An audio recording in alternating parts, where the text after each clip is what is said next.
অর্থনীতির দুটো সেক্টর আছে, আমরা জানি যারা অর্থনীতির ছাত্র, যে ম্যাক্রো এবং মাইক্রো। আমাদের রূপকল্পটা, ভিশনারি যে আমাদের প্ল্যানিংটা, সেটা হতে হবে আমাদের একবারে প্রথমে আমাদের ধরতে হবে যে আমাদের ম্যাক্রো লেভেলে আমাদের ইনফরমেশন কেমন হতে পারে। খুব খেয়াল করেন, এটা শুধু বাংলাদেশে বাস্তবতা নয়, পুরো বিশ্বে ইসলামী অর্থনীতি যখন আমরা ইনফরমেশন নিয়ে আমরা আলোচনা শুনি, প্রায় অলমোস্ট আলোচনা হলো আপনার মাইক্রো লেভেলে দ্যাটস মিন আপনার ব্যাংক, ইন্স্যুরেন্স, এগুলো কেমন হবে। বাট ম্যাক্রো লেভেলে অর্থাৎ স্টেট পর্যায়ে আমার অর্থনীতির রূপরেখা কেমন হতে পারে, সেটা কিন্তু আমরা আলোচনা প্রায় দেখতে পাই না। আমি এখানে 3টা পয়েন্ট যুক্ত করেছি যে আমাদের ম্যাক্রো লেভেলে আমাদের আসলে কি ধরনের ইনফরমেশন হতে পারে। আপনার 1933-এ যে মহামন্দা হয়েছিল, গ্রেট ডিপ্রেশন বলে খ্যাত ইতিহাসে, সেই মন্দার পরে কেন মন্দা হয়েছিল, এর উপর আপনার the report of economics crisis committee, Southampton chamber of commerce 1933, তারা সেখানে আপনার পার্ট 2-তে আপনার তারা কোট করেছিল যে এই গ্রেট ডিপ্রেশনের পেছনে মূল কারণ ছিল আপনার in order to ensure that manage performs it's true function, the money performs it's true function of operating as a means of exchange and distribution. It is desirable that it should cease to be traded as a commodity. তারা সেখানে বলেছিল যে এই আপনার great ডিপ্রেশনের পেছনে মূল কারণ হলো আপনি মানিকে এজ এ কমোডিটি আপনি ট্রেড করছেন আপনি। আর অনেকগুলো গবেষণা আছে, ওয়ার্ল্ড ইকোনমিক ফোরামের একটা গবেষণা আছে, তারাও বলেছে আপনার যে today we have reach a tipping point which leaves us with only one choice, change or the face the continued decline and misery. তারা বলেছে আপনার 2007-8-এর দিকে, 7-8-এর যে আপনার ক্রাইসিস হলো এরপরে, যে আমরা অর্থনীতিতে এমন একটা জায়গা উপনীত হয়েছে আমাদের পিঠ দেয়ালে ঠেকে গেছে, হয় সামনে আপনি ধ্বংসের জন্য প্রস্তুত থাকেন, আর না হলে চেঞ্জ করেন। Change or the face the continued decline and misery. Who will change? কে চেঞ্জ করবে আপনার এই ইকোনমিক্স, আপনার এই যে আপনার দুষ্ট চক্রটাকে? পুঁজিবাদের কথা বলেন, সমাজতান্ত্রিক কথা বলেন, সবগুলোই তো মানুষ টেস্ট করে নিয়েছে। টেস্টের জন্য বাকি আছে ইসলামী অর্থনীতি। We have to back to ইসলামী অর্থনীতি। আগামীর বাংলাদেশের নয়া বন্দোবস্ত এবং ইসলামের রূপকল্প শীর্ষক আজকের জাতীয় সেমিনার জাতীয় উলামা জনতা ঐক্য পরিষদ কর্তৃক আয়োজিত। আজকের এই জাতীয় সেমিনারে সম্মানিত সভাপতি, অন্যান্য উলামায়ে কেরাম, সমাজের বুদ্ধিজীবী মহল, অতিথিবৃন্দ এবং আমার সামনে উপবিষ্ট বিভিন্ন জায়গা থেকে আগত দিনপ্রেমী, দেশপ্রেমী ভাইয়েরা, যে বিষয়টি আলোচনার জন্য আমাকে অনুরোধ করা হয়েছে, বাংলাদেশের নতুন অগ্রগতিতে আধুনিক ইসলামী অর্থনীতির মৌলিক রূপকল্প বা ভিশন। আমরা 5ই আগস্টের পর থেকেই আমরা এই বিষয়টি নিয়ে আমাদের রিসার্চ টিম, আমরা ইসলামী অর্থনীতি যারা আমরা গবেষণা করে আসছি, আমরা সেটা নিয়ে কাজ শুরু করি যে এই পরিবর্তিত বাংলাদেশে, আগামী বাংলাদেশে যারাই নেতৃত্বে আসবেন, বিভিন্ন সংস্কার নিয়ে আলোচনা হচ্ছে, রিফরমেশন নিয়ে আলোচনা হচ্ছে, ডিসকাশন হচ্ছে, কিন্তু আমরা লক্ষ্য করেছি যে ইসলামী রাজনীতি বলেন, অন্য রাজনীতি বলেন, যারাই যে ধরনের রাজনীতি করে আসছেন এখন পর্যন্ত, আনফর্চুনেটলি কারো মধ্যেই বাংলাদেশের অর্থনৈতিক যে রূপরেখাটা আছে, যে কাঠামোটা আছে, সেটা আসলে রিফরমেশনটা ইসলামের আলোকে কিভাবে হতে পারে, এ ধরনের আলোচনা বলেন, গবেষণা বলেন, কোনো কিছুই আমরা দেখতে পাইনি। আমি ব্যক্তিগতভাবে একাধিক ইসলামী রাজনীতির শীর্ষ ব্যক্তিদের সাথে আমি দেখা করেছি। আমাদের ইসলামী অর্থনীতি নিয়ে আমরা যারা কাজ করেছি বাংলাদেশে গত 1 দশকেরও বেশি, আলহামদুলিল্লাহ, দেখা করেছি, তাদেরকে লিখিতভাবে গবেষণা তুলে ধরেছি আমরা, যে আমাদের বাংলাদেশের বাজেট পলিসি কেমন হতে পারে। এটা নিয়ে আমাদের প্রায় 500 পৃষ্ঠা গবেষণা আছে।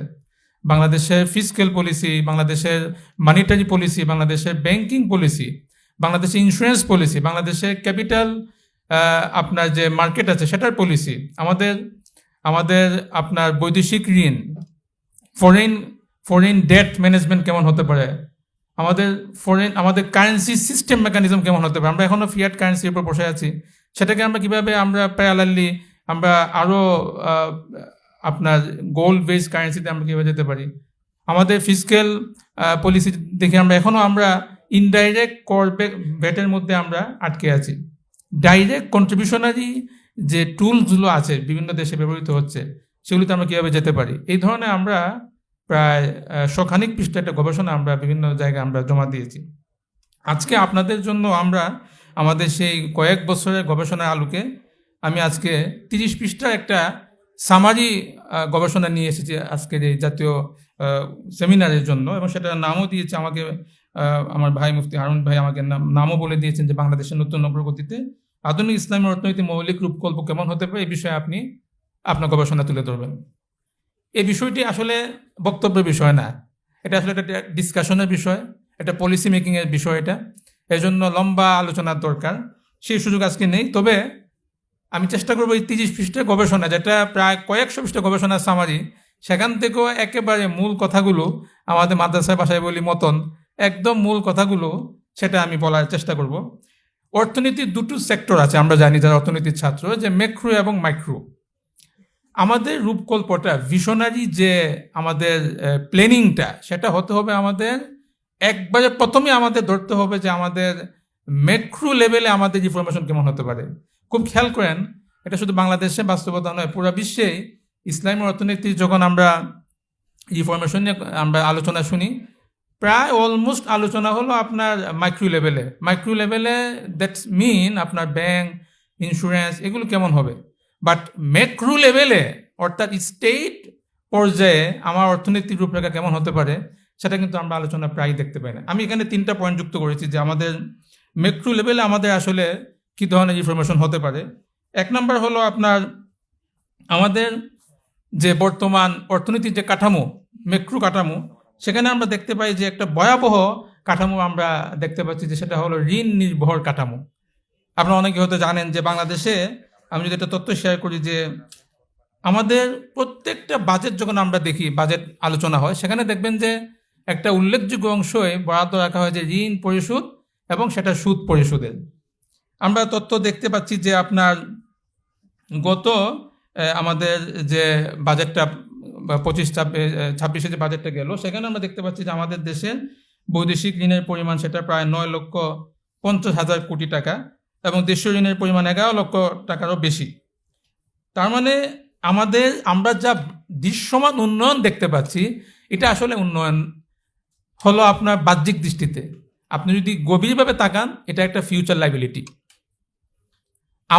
আমাদের দেশ আলহামদুলিল্লাহ আগের চেয়ে অনেক উন্নয়ন হয়েছে, কিন্তু আমরা উন্নয়নে বিশ্বাসী নই। শুধু আমরা চাই এই উন্নয়নের পেছনে যে কাঠামোটা আছে, সেটা আসলে কতটুকু সাস্টেইনেবল, এবং সেটা আসলে কতটুকু আপনার জনমানুষকে স্পর্শ করতে পারছে, যেটাকে আমরা বলি ইনসাফ।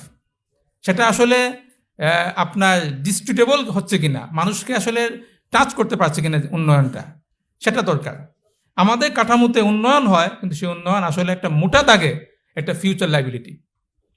2 নম্বর হলো আমরা যদি দেখি যে আমাদের কাঠামোর আরেকটা বড় অংশ হলো সুদ পরিশোধ। খুব ভয়ঙ্কর যে আমাদের এই যে আপনার ইন্টারেস্ট ট্র্যাপ, এটাকে বলে আপনার ইন্টারেস্ট ট্র্যাপ বলে অর্থনীতিতে। আমরা আসলে একটা সুদের ফাঁদে আটকে আছি। আপনারা জানেন যে আমরা কর, ভ্যাট তো আপনি না চাইলে আপনাকে দিতে হবে।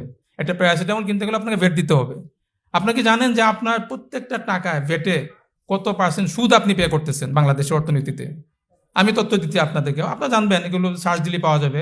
বাংলাদেশে বর্তমান সর্বশেষ বাজেটে যে আমাদের যে ভলিউম দাঁড় করানো হয়েছে, এই বাজেটে 15 থেকে 16% আমাদের সুদ পে করতে হচ্ছে, 100 টাকায় 16 টাকা। তার মানে আমরা হয়তো ডাইরেক্টলিও তো সুদে পে করছি না, বাট ইনডাইরেক্টলি আমার ভ্যাট ট্যাক্স দিয়ে কিন্তু সরকার আলটিমেটলি আমার পক্ষে সে সুদ পে করতেছে। সেটা গত বাজেটে ছিল আপনার 14%, এই বাজেটে 16% উপনীত হয়েছে। তার মানে এটা প্রতি বছরই বাড়তেছে। এটা আসলে একটা আমাদের যে রিস্ক ফ্রি রিটার্ন আমরা বলি না, যে আপনার রিস্ক ফ্রি রিটার্ন, এটা ইকোনমিক্সে সবচেয়ে আপনার দুর্বল একটা জায়গা, যেখানে আপনার রিস্ক শেয়ারিং হয় না, রিস্ক শিফটিং হয়ে যায়। এটা ইকোনমিক্সে অত্যন্ত ভয়ঙ্কর একটা জায়গা। একটা জ্বলন্ত উদাহরণ হলো এই বাজেটের এই আপনার যে অবস্থাটা আমরা দেখতে পাচ্ছি। সুদ নিয়ে আমরা অনেকেই বলি যে সুদ মনে হয় এটা হুজুরদের ভাষা। আমি একটা রেফারেন্স শেয়ার করি, যেহেতু আমি গবেষক, একটা রেফারেন্স আপনাদেরকে শেয়ার করি। এখানে অনেকগুলো রেফারেন্স আমি নিয়ে এসেছি। আপনার 1933-এ যে মহামন্দা হয়েছিল, গ্রেট ডিপ্রেশন বলে খ্যাত ইতিহাসে, সেই মন্দার পরে কেন মন্দা হয়েছিল, এরপর আপনার the report of economics crisis committee, Southampton chamber of commerce 1933, তারা সেখানে আপনার পার্ট 2-তে তারা কোট করেছিল যে এই গ্রেট ডিপ্রেশনের পেছনে মূল কারণ ছিল আপনার in order to ensure that that manage performs its true function. The money performs its true function of operating as a means of exchange and distribution. It is desirable that it should cease to be traded as a commodity. তারা সেখানে বলেছিল যে এই আপনার great ডিপ্রেশনের পেছনে মূল কারণ হলো আপনি মানিকে এজ এ কমোডিটি আপনি ট্রেড করছেন। আপনি সুদ আসলে আর কিছু না, সুদ আসলে হলো আপনি যখন মানিকে আপনি মিডিয়াম অফ এক্সচেঞ্জ থেকে বের করে আপনি যখন এটাকে আপনার ট্রেডেবল আইটেমে নিয়ে যান, দ্যাট মিনস এটা হলো একটা ইন্টারেস্ট, এটা একটা আপনার ফেক এবং এটা একটা আপনার রিস্ক ফ্রি একটা রিটার্ন তৈরি করে, যেটা অর্থনীতিতে আপনার একটা দুষ্ট চক্রকে আপনার নির্দেশ করে। আর অনেকগুলো গবেষণা আছে, ওয়ার্ল্ড ইকোনমিক ফোরামের একটা গবেষণা আছে, তারাও বলেছে আপনার যে today we have reach a tipping point which leaves us with only one choice, change or the face the continued decline and misery. তারা বলেছে আপনার 2007-08 দিকে 7-8 যে আপনার ক্রাইসিস হলো এরপরে যে আমরা অর্থনীতিতে এমন একটা জায়গা উপনীত হয়েছে, আমাদের পিঠ দেয়ালে ঠেকে গেছে। হয় সামনে আপনি ধ্বংসের জন্য প্রস্তুত থাকেন, আর না হলে চেঞ্জ করেন, change or the face the continued decline and misery. Who will change? কে চেঞ্জ করবে আপনার এই ইকোনমিক্স, আপনার এই যে আপনার দুষ্ট চক্রটাকে? পুঁজিবাদের কথা বলেন, সমাজতান্ত্রিক কথা বলেন, সবগুলোই তো মানুষ টেস্ট করে নিয়েছে। টেস্টের জন্য বাকি আছে ইসলামী অর্থনীতি। We have to back to ইসলামী অর্থনীতি। তো সেখানে আমরা আসলে 3 নম্বর যে আমরা কাঠামোটা দেখতে পাই আমার বাংলাদেশে যে দুর্বল কাঠামো অর্থনীতি, সেটা হলো আপনার কর এবং ভ্যাট। আমি একটু আগে বলেছি। তাহলে সারসংক্ষেপে দেখা যাচ্ছে আমাদের 3টা অর্থনৈতিক দুর্বল কাঠামো আছে: ঋণ নির্ভরতা, সুদ নির্ভরতা এবং কর এবং ভ্যাট নির্ভরতা। আপনারা জানেন আমাদের বাজেটের প্রায় 90% আমাদের হলো এই কর, এর মধ্যে 40% আমাদের ভ্যাট, আর বাকি যেগুলো আছে সেগুলো খুবই সামান্য অংশগ্রহণ আমাদের অর্থনীতিতে। প্রতিটা উন্নয়নের পেছনে আমাদের কর এবং ভ্যাট ওতপ্রোতভাবে জড়িত। এখন কথা হলো এই যে আমরা আমাদের কাঠামো আমরা দেখলাম, এই কাঠামোতে আমরা বের হব কিভাবে? ইসলামী অর্থনীতি সবসময় আপনার ঝুঁকি ভাগাভাগির কথা বলে, রিস্ক শেয়ারিংয়ের কথা বলে। 1 2 নাম্বার তারা সবসময় আপনার অ্যাসেট ব্যাকড ফাইন্যান্সের কথা বলে, যেখানে আপনার সম্পদ ভিত্তিক বিনিয়োগ হবে। 3 নম্বর তারা সবসময় ইসলামী অর্থনীতি সবসময় আপনার একটা ফেয়ার ডিস্ট্রিবিউশন অফ ওয়েলথ, সম্পদের ন্যায্য বন্টনের কথা বলে আপনার। এই জিনিসগুলো যদি আপনি চিন্তা করেন, তাহলে আপনি দেখবেন যে আমাদের বাংলাদেশের অর্থনৈতিক কাঠামোকে পরিবর্তন করতে হলে আমাদের 1 নম্বর হলো আমাদের বাজেট প্রণয়নে যে আপনার ট্রেডিশন চলে আসতেছে কর এবং ভ্যাট নির্ভর, সেখানে আমরা প্রস্তাব করছি যে সেখানে পাশাপাশি আমাদেরকে ডাইরেক্ট কন্ট্রিবিউশন বেসড কিছু ফাইন্যান্সিয়াল টুল সেখানে অ্যাড করা। ফর এক্সাম্পল সেটা কি হতে পারে? 1 নম্বর হলো আপনার জাকাত, 2 নম্বর উসর, 3 নম্বর খারাজ। জাকাত নিয়ে আমরা একটা লম্বা গবেষণা করেছি যে বাংলাদেশে আমরা কত % জাকাত আসলে আমাদের আদায় হচ্ছে সরকারিভাবে। আপনারা জানেন বাংলাদেশে আপনার ইসলামী ফাউন্ডেশন অনলি ওয়ান অথরিটি জাকাত কালেকশনের জন্য গভর্নমেন্টের। তাদের জাকাত কালেকশনের যে তথ্য সেটা শুনলে আপনি অবাক হয়ে যাবেন। আপনার 11 কোটি থেকে 12 কোটি বছরে আপনার তাদের জাকাত কালেকশন হয়। অথচ বাংলাদেশে বিভিন্ন গবেষণা উঠে এসেছে বাংলাদেশে জাকাত সংগ্রহের যে আপনার পটেনশিয়ালিটি সেটা 1 লক্ষ কোটিরও বেশি। তার মানে আমাদের বাজেটের 25-26 যে বাজেটটা হলো, এই বাজেটে 14 থেকে 15% আমার জাকাত দিয়ে জাকাত উঠে আসার সম্ভাবনা বা পটেনশিয়ালিটি আছে।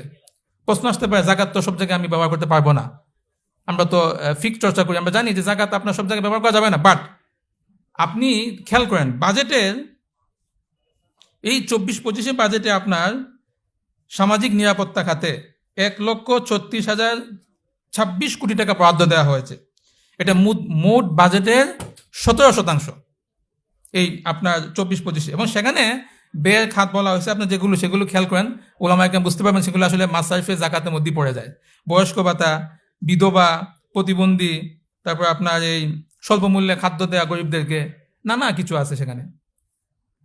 এই জায়গাগুলোতে আমরা জাকাতকে আমরা ইউটিলাইজ করতে পারতাম। বাট আনফর্চুনেটলি ওয়ার্ল্ড ব্যাংক থেকে শুরু করে IMF কেউ আপনার জাকাতের মতো একটা গুরুত্বপূর্ণ টুলসকে কখনো ফিসক্যাল পলিসির অংশ হিসাবে তারা মানতে রাজি না। কারণ এটা যদি আপনি নেন তাহলে আসলে পুঁজিবাদ অনেকটাই ধ্বংস হয়ে যাওয়ার মতো অবস্থা তৈরি হবে, কিন্তু তারা সেটা প্রেসক্রাইব করতে রাজি না। জাকাত নিয়ে আমাদের আজকে এই জাতীয় যে সেমিনারও আমি দেখলাম যে আমাদের যে প্রস্তাবনা সেখানেও জাকাত আলাদা অথরিটি প্রস্তাব করা হয়েছে। আমরা এটা নিয়ে বিস্তর কাজ করেছি। একটা ডায়াগ্রাম সেট করেছি আমরা যে আমাদের বাংলাদেশে জাকাতের শুধু দুইটা কথা বলি, লম্বা আলোচনার সময় নেই, আমার মনে হয় সময় এমন শেষ হয়ে যাচ্ছে। দুটা পয়েন্ট শুধু বলি, আমি এরপর আলোচনা শেষ করে দিব। জাকাতের ক্ষেত্রে আমাদের দুইটা কাজ করতে হবে। এক নম্বর, আমাদের মাদ্রাসা যারা জাকাত কালেক্ট করতেছে তাদেরকে জাকাত কালেকশনের জন্য সরকার সার্টিফাইড করতে হবে। ফায়দা কি হবে এতে? লজিকটা বুঝি আমরা।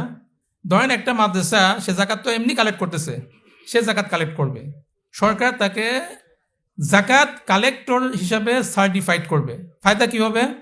যারা মাদ্রাসা জাকাত দিবে ওই জাকাতটা তারা আপনার ইনকাম ট্যাক্স অফিসারকে দেখিয়ে সে আপনার ট্যাক্স রিবিট নিতে পারবে। বাংলাদেশে ট্যাক্স ডিডাকশন আছে কিন্তু ট্যাক্স রিবেট নাই। মালয়েশিয়াতে ট্যাক্স রিবেট করা হয়। পার্থক্য হলো আপনার 100 টাকা যদি আপনার কর আসে, সেখান থেকে জাকাত মাইনাস করা হবে। এটা বাংলাদেশে আমরা চাই করতে না। এটা বাংলাদেশে আছে আপনার করযোগ্য আয় থেকে জাকাত মাইনাস করা। তো এটা আমাদের প্রস্তাব যে আপনার মাদ্রাসাগুলোকে আপনার সার্টিফাইড করা। এবং দ্বিতীয় হলো আপনার জাকাতের জন্য আলাদা জাকাত প্রশাসন আপনার বা জাকাত মন্ত্রণালয় প্রতিষ্ঠা করা। এটা নিয়ে লম্বা আলোচনা আমাদের প্রস্তাবনায় আছে, উসর খারাজ নিয়ে আমাদের আলোচনা আছে।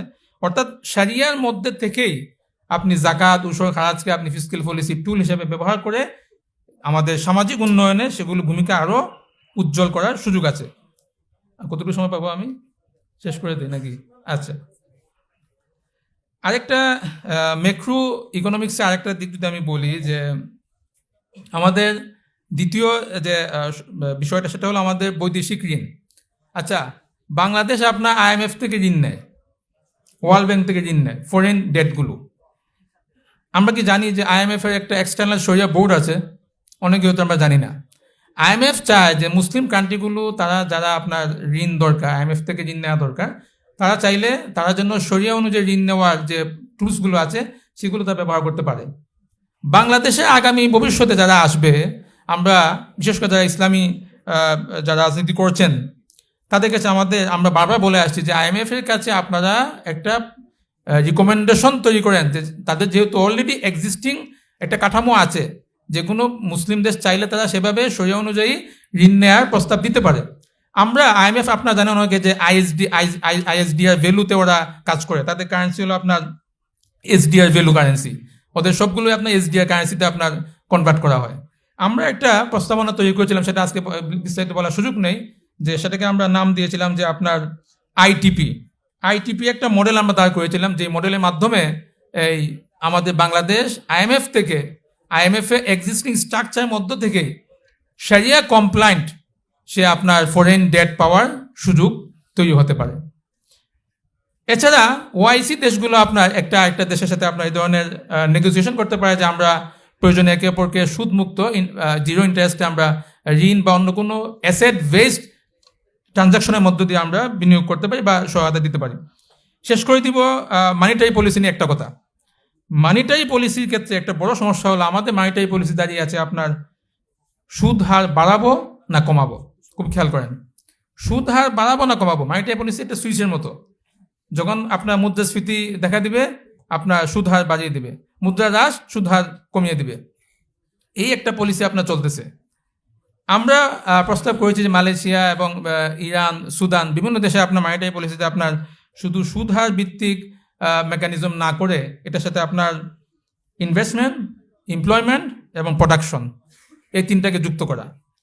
যাই হোক, আমি হয়তো আপনাদের বিরক্তি কারণ হচ্ছে আমার মানিটারি পলিসি আরেকটা প্রস্তাবও আমরা বলার চেষ্টা করেছি যে আমাদের রিজার্ভ মেনটেন করা হচ্ছে আপনার ডলার দিয়ে। আমরা প্রস্তাব করছি সেটাকে আপনার গোল্ড দিয়েও মেনটেন করার একটা পাশাপাশি প্যারালাল জন্য একটা কাজ শুরু করা যায়। শেষ করে দিচ্ছি এখানে, মাইক্রোতে যাওয়ার সুযোগ নেই আজকে। আমরা প্রত্যাশা করবো যে জিনিসগুলো নিয়ে আমাদের যারা ভবিষ্যতে বাংলাদেশের নেতৃত্বে আসবেন তারা চিন্তা করবেন, প্রয়োজনে আমরা তাদের সাথে আরও ডিসকাস করতে পারি। আমরা চাই সম্মিলিতভাবে একটা নতুন বাংলাদেশ আমাদের সামনে উদিত হোক, সেই প্রত্যাশা এবং সেই আশা রেখে শেষ করছি। জাযাকুমুল্লাহু খাইরান ওয়া আখিরু দাওয়ানা আলহামদুলিল্লাহি রাব্বিল আলামিন।